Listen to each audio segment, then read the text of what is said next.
Peace and abundance to the family. And this is day one of me creating a portal within my sanctuary. But first, I want to leave a disclaimer for the family on how much understanding and knowledge of self you have to embrace to conjure this much energy. Now, understand that creativity and imagination is key. But if you're not embracing and healing your shadow aspect, also known as shadow work, you will not be able to channel and embrace huge sources of divine energies. Also, understand that we are all beings of light and have pure sources of divine energies within us. But if you don't understand the mastery of self, you will not gain access to your soul's full potential. This video is also going to be a story time with the intentions of me expressing my beginning stages of my awakening. At the beginning stages of my awakening, things was very confusing. I say this to say in the perspective of a 19-year-old just graduating out of high school and not knowing what he really want to do with his life. Of course, for a subconscious worldly perspective, I had hopes and dreams, whereas I wanted to go to school and be an architect. But honestly, I never had the drive and motivation to do another 46 years of school. In the midst of it, I decided to take a year off from school and just focus on what it is I wanted to truly do. And I can truly say this was like the true point of my awakening, because I honestly didn't know what it is I wanted to do with my life. Of course, I had family or friends telling me I should go work a job or that I should go back to school, and none of their suggestions really brought fulfillment to my soul. Whereas I was in my room either playing a game, sleeping all day, or actually working on my crafting skills, if not going outside and spending time with friends. And most of the time, that wasn't even interesting to my soul. I guess there was a part of me that knew there was something more to life. Understand, I was always the quiet kid in school, as I would just sit back and observe how things are operating around me. And now that I look back at it, I really always had a unique perspective on things, because as a kid, I would always have flashbacks and memories of ancient Egypt and how the pyramids were structured. And the visions was always clear to the point it felt like I was dreaming or that I was actually there. And honestly, that explains a lot why I wanted to go to school and be an architect, because there was a part of my soul that realized I had a major impact on Egypt. And that explains a lot why my early childhood was the way it was. But that's a story for another time. Since graduating from school, it really just left me in a deep thought, whereas I was just trying to grasp the full concept of life and what life had to offer for me. And to be honest, I wasn't always this aware and big on meditation. The only thing I really realized is that I like to draw and create, and that I have a powerful imagination. Shit, I remember I used to have an imaginary friend who was a ninja,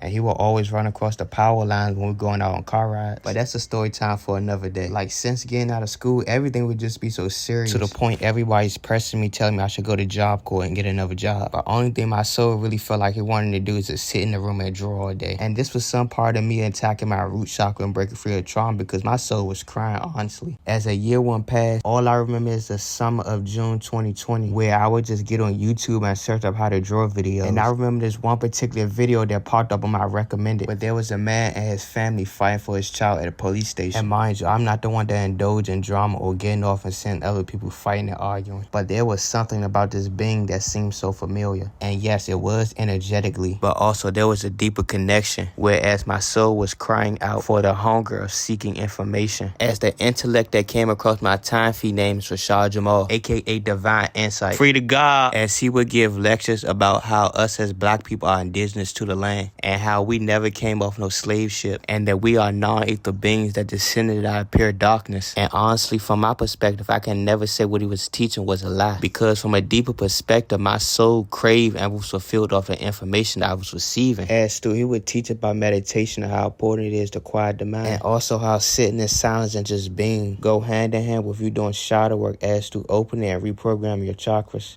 And as he would teach about this esoteric information, there was a part of me that was triggered. And there also was a part of me that was overzealous about the knowledge that I was receiving. From the light aspect, and why my soul was so happy, because there was no one in my immediate environment speaking like this, or that I knew in general, like Rashad Jamal really enlightened us on the truth of who we really are as gods and goddesses.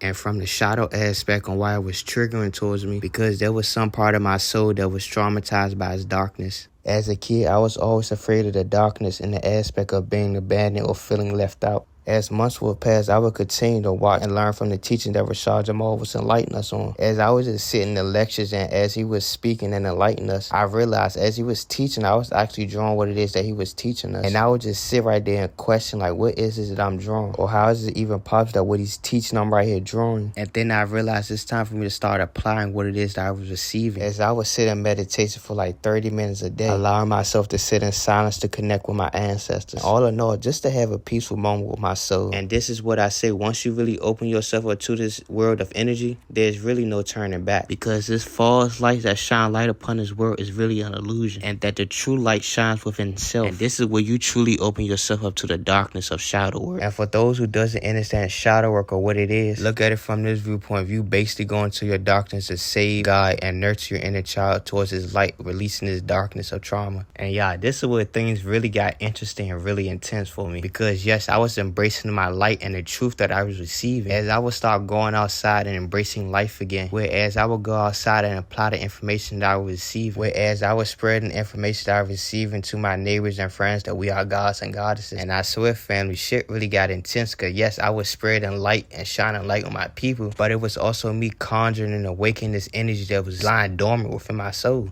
And this really led me to wanting to be outside more. To where as I would go outside just to sleep under a tree and sun gaze. Like now, just the thought of sun gazing and allowing the sun to hit your skin, it's just so fulfilling to the soul now. As I would charge up and ground outside under the sun. And this really opened my root chakra towards me facing my abandonment issues. Listen here, family. Like and subscribe for part 2 where things are going to get interesting. One love.